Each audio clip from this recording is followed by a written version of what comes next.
देखिए,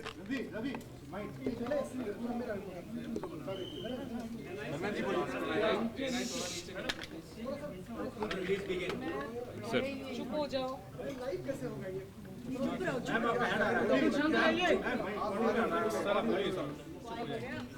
हैं मीडिया के सामने और वो अब क्या बोलेंगे, सबकी नजरें इसी पर हैं क्योंकि बहुत सारे सवाल उनके ऊपर, उनके मंत्रालय के ऊपर, एनटीए के ऊपर लोगों ने उठा दिए। धर्मेंद्र प्रधान अब बोल रहे हैं, सुनिए क्या कह रहे हो। बात नहीं मानने का आप गुरु हो। नीट को लेके एक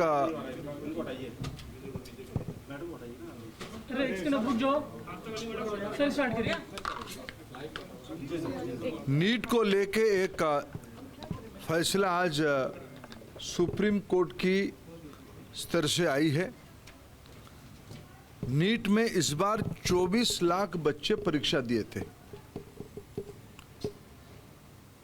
कट ऑफ डेट में लगभग 13 लाख विद्यार्थी एग्जामिनेशन को क्वालिफाई किए। 4,500 सरीके सेंटर नीट एग्जामिनेशन के लिए देश भर में होती है। राजेश जी, आप थोड़ा क्वाइट रहिए।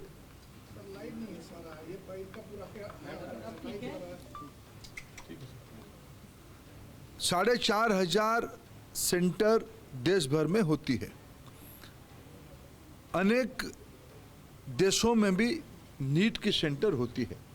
खाड़ी की देशों में होती है, पड़ोस की देशों में होती है और 13 भाषा में एग्जामिनेशन होता है। दुर्भाग्य से इस बार नीट की 2 क्वेश्चन सेट्स होता है। गलती ना हो जाए इसीलिए चुनाव एग्जामिनेशन के दिन ही सूचित किया जाता है। क्वेश्चन सेट ए या बी को यूज किया जाएगा, आइदर ऑफ द वन। इस बार जब परीक्षा हुआ, गलती से आउट ऑफ 4,500 सेंटर 6 सेंटर में गलती से गलत सेट्स ऑफ क्वेश्चन आ गई। जब परीक्षा चल पड़ी, कुछ समय के बाद उसको संज्ञान में लिया गया और उसको विड्रॉ करके फिर सही प्रश्न पत्र दिया गया।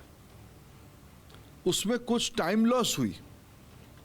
उन 6 सेंटर में लगभग 1563 स्टूडेंट उसमें परीक्षा दे रहे थे। उनके मन में आया कि भाई ये हमारी साथ थोड़ा अन्याय हुई है, हमारी टाइम लॉस हुई है, हमारे लिए कुछ सोचनी चाहिए। सुप्रीम कोर्ट की एक स्टैंडिंग ऑर्डर है। इस प्रकार के कहीं एंट्रेंस में कुछ विषय आती है तो री एंट्रेंस ना कराते हुए एक एवरेज मार्किंग, ग्रेस मार्किंग की मेथड पे उनको कंपनसेट किया जा सकता है। ऐसे एक सुप्रीम कोर्ट की ऑर्डर है क्लैट की स्टूडेंट्स की, क्लैट के एग्जामिनेशन के माध्यम से। एनटीए ने उसको अप्लाई किया। एक एक्सपर्ट कमेटी बिठाई, उसमें से कुछ रिकमेंडेशन आई और उसको उन्होंने अप्लाई किया। उसके बाद देखा गया कि कुछ विद्यार्थियों की नंबर 100% हो गई। उनकी जो एवरेजिंग किया गया, उनको जो ग्रेस मार्क दिया गया, उसमें कुछ विद्यार्थियों की नंबर 100% हो गई।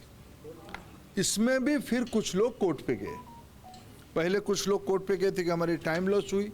कोर्ट ने ऑर्डर दिया तो एनटीए को उसमें एक किस ग्रेस मार्किंग की प्रैक्टिस को अपनाना पड़ा, पद्धति को अपनाना पड़ा। फिर जब ग्रेस मार्किंग में कुछ विद्यार्थियों की नंबर 100% हो गई, तब फिर कुछ लोग कोर्ट पे गए। उस बीच में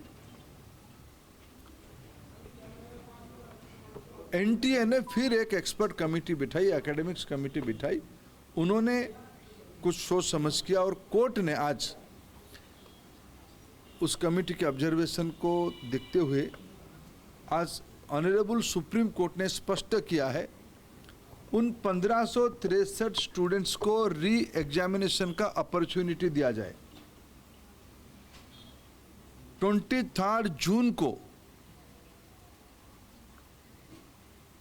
1563 स्टूडेंट को दोबारा नीट एग्जामिनेशन का ऑप्शन उनके सामने दिया जाएगा, वो परीक्षा दे सकते हैं।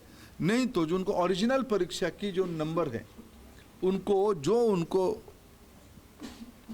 वो परीक्षा उसको भी ऑप्ट कर सकते हैं। नहीं तो अगर उनको उसमें ना देके और एक चांस लेना है तो वो 23 जून को एक बार परीक्षा भी दे सकते, जो चाहेगा। ये आज सुप्रीम कोर्ट के एक बहुत स्पष्टता के साथ ऑर्डर आई है, उसको मैं स्वागत भी करता हूँ। शायद उसके बाद नीट को लेके जो एक संशय और जो शंका सामने आई थी वो आज समाप्त हो रही है। कुछ और विषय ध्यान में आई है, सरकार गंभीरता से उस विषय को ध्यान पे लिया है।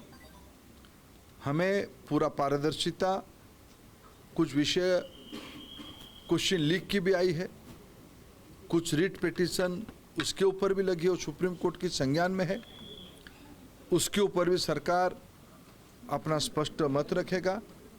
मेरे जितना जानकारी है, नीट कॉम्पिटिटिव एग्जामिनेशन करने वाला अथॉरिटी बन चुकी है।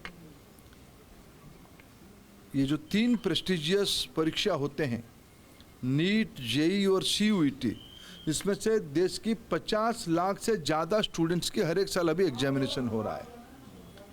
विश्वसनीयता बढ़ी है, इसलिए आने वाले दिनों में सारे प्रकार की शंका संशय को दूर करने के लिए और पारदर्शिता लिया जाएगा, और जो लोग उसमें कहीं ना कहीं एक आधा जगह पे कुछ गड़बड़ी करने का कोशिश कर भी रहे होंगे उनके ऊपर कार्रवाई भी लिया जाएगा।